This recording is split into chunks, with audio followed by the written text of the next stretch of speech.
अस्सलाम वालेकुम। आज हम आप लोगों के साथ डिस्कस करने वाले हैं कि जब किसी कारोबार में कोई मुलाजिम छुट्टी करता है तो उसका इम्पैक्ट पूरे कारोबार पे क्या पड़ता है और ख़ुद उस मुलाजिम के ऊपर क्या इम्पैक्ट होता है। इस चीज़ को डिस्कस करने के लिए अमेरिका की वर्क फोर्स इंस्टीट्यूट की एक बहुत खूबसूरत रिसर्च आपके साथ डिस्कस करना चाहूँगा। आपने गेम ऑफ थ्रोन के बारे में सुना होगा। गेम ऑफ थ्रोन का लास्ट सीज़न जब लॉन्च हुआ तो अमेरिका में इस रिसर्च के मुताबिक ये बताया गया कि 34% एम्प्लॉयज़ अपने काम से गैर हाजिर रहे। यहाँ तो उन्होंने ये कहा कि हम बीमार हैं या वो लेट आए। अब ये टोटल परसेंटेज बनती कितनी है? ये 27.2 मिलियन लोग बनते हैं। ये एक ऐसी रीज़न है जिसे आप हैप्चुअल रीज़न कह सकते हैं या इंटेंशनल रीज़न कह सकते हैं। लेकिन इसके अलावा ऑर्गेनाइजेशन से छुट्टी करने की कुछ लेजिटिमेट रीजंस भी होती हैं। उन लेजिटिमेट रीज़न के बारे में बात करें तो सिक लीव है, कैजुअल लीव है, पैटर्निटी लीव है, मैटरनिटी लीव है। ये बेतहाशा किस्म की लीव हैं जो ऑर्गेनाइजेशन खुद डिफ़ाइन करती है और उसकी तादाद भी डिफ़ाइन करती है। जब एक शख्स, एक मुलाजिम उसकी हदूद में रहते हुए छुट्टी करता है तो उसकी छुट्टी का इम्पैक्ट वो नहीं होता जो कि अनड्रेस्ड या अनअनाउंस्ड छुट्टी का होता है। यानी आपने बताया ही कुछ नहीं या अचानक पता चला आप छुट्टी कर दें। अब आप जब छुट्टी करते हैं तो ऑर्गेनाइजेशन के अंदर आपका अल्टरनेटिव उस तरह से प्लेस नहीं किया गया होता क्योंकि ये अनप्लान्ड छुट्टी होती है। इसका नुकसान ऑर्गेनाइजेशन को क्या है, पहले इसको डिस्कस करते हैं, फिर एम्प्लॉय को क्या है, फिर इसके बारे में बात करेंगे। मैं एक यूनिवर्सिटी का लेक्चरर हूँ और मैं मिसाल के तौर पर भी आपको एक यूनिवर्सिटी के लेक्चरर की ही एग्जाम्पल देना चाहता हूँ। अगर हम देखें तो यूनिवर्सिटी का लेक्चरर एक दिन के अंदर अगर 2 सब्जेक्ट पढ़ाता है 1.5 घंटे के अपने वर्किंग आवर के अंदर, तो बेसिकली उसने 2 क्लासेस पढ़ाई। फी क्लास के अंदर अगर 50 स्टूडेंट हैं तो टोटल स्टूडेंट 100 हुए। और आजकल की अगर एक एवरेज फ़ीस उठाई जाए तो पर सेमेस्टर फ़ीस 80,000 रुपया है।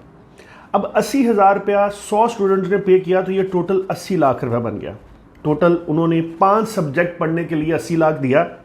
अगर हम 5 के साथ 80 लाख को डिवाइड करें तो तकरीबन 16 लाख रुपए अमाउंट बन जाती है। अब देखते हैं एक सेमेस्टर कितनी देर का होता है। ऑलमोस्ट ये 4 से 5 माह का होता है।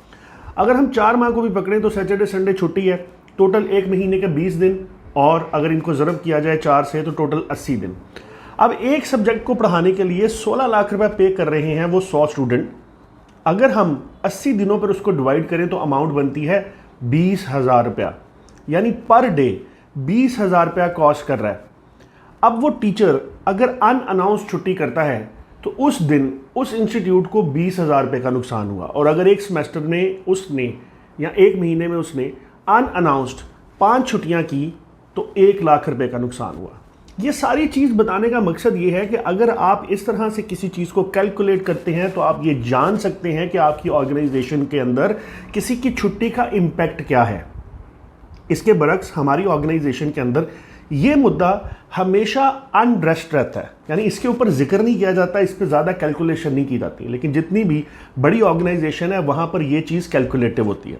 ना सिर्फ ये कि ये चीज़ कैलकुलेटिव होती है बल्कि अपने एम्प्लॉयज़ के साथ जाके इन चीज़ों को डिस्कस किया जाता है कि भाई आपका ये इम्पैक्ट है एक छुट्टी का और आपने इस माह में 5 छुट्टियां की हैं तो कंपनी को 1 लाख का नुकसान हुआ है। और अगर आपकी टोटल सैलरी 80,000 रुपये है तो आप ऑलरेडी हमें लॉस में जा रहे हैं।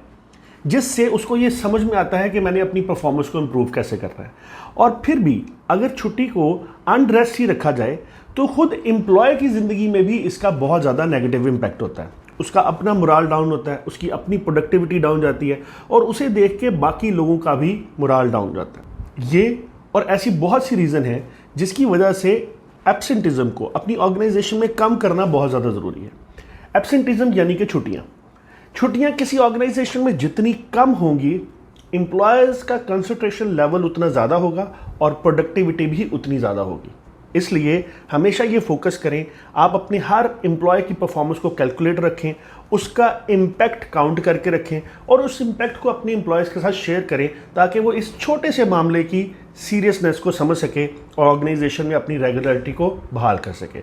इसके अलावा बहुत सी और रीज़न है, जैसे कि मैंने पिछले लेक्चर प्रोडक्टिविटी के अंदर कहा कि मैं पहले 6 पॉइंट डिस्कस करूंगा, फिर इनको कंट्रोल कैसे करना है आगे इसके ऊपर बात होगी। तो इंशाल्लाह नेक्स्ट लेक्चर पे हम उसके अंदर बात ज़रूर करेंगे। अगर आपका कोई सवाल है तो कमेंट्स में ज़रूर पूछिएगा। अल्लाह हाफ़िज़।